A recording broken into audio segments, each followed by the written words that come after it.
poor old Mr. Abe Lincoln with the Republicans, and this is a if anything's going to tell you about the state of Baltimore at the start of the Civil War, this is it, because he gets a measly 2.6%, I believe it is, of the vote share. So he is on the ticket, which he isn't. Obviously, in all states in the South, there's many states in which he doesn't even appear because there'd be no point.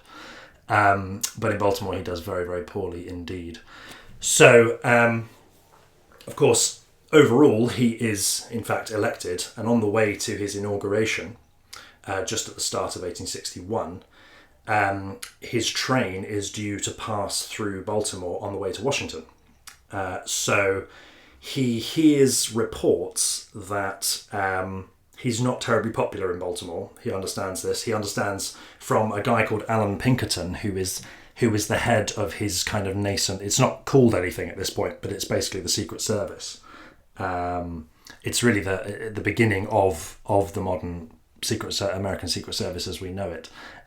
This guy called Alan Pinkerton, who's a kind of Dur Scot, who is ruthless and very, very focused on tracking down enemies of the state, and he busts wide open a plot to assassinate Lincoln on the way.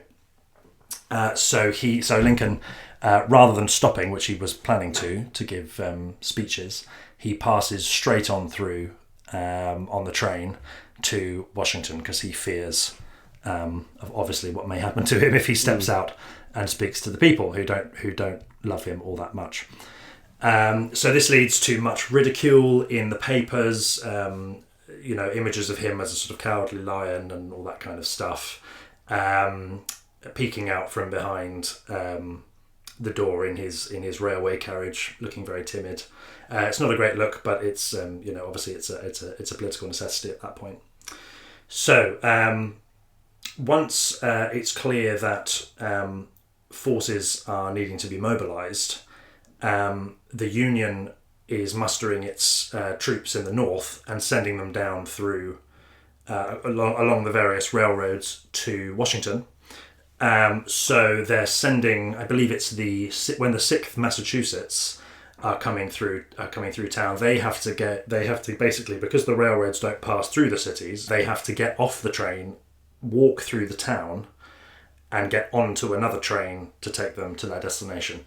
Of course, Baltimore being filled with Southern sympathisers, I mean, it is essentially a Southern state at this point. There's much debate about secession happening in Maryland, and Lincoln is very, very nervous indeed because Maryland surrounds Washington. Obviously, Washington is perched just on the edge of Maryland, in the District of Columbia, which heads on over into Richmond, into Virginia rather, which is one of the Confederate states, the one in which the capital is held, Richmond. So, of course, it's very, very important to him that Maryland does not secede.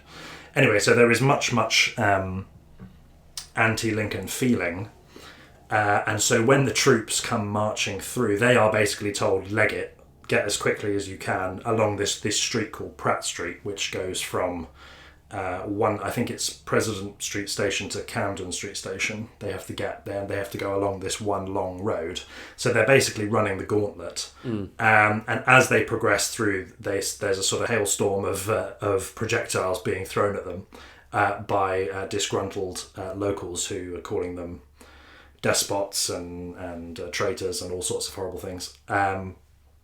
So in the panic that ensues, the military fires on the local population who are attacking them, and it all gets very, very messy and bloody and nasty. And this is known as the Pratt Street Riot of April 1861. Of course, like shooting civilians in a riot in a place you're already unpopular is definitely going to go well for you.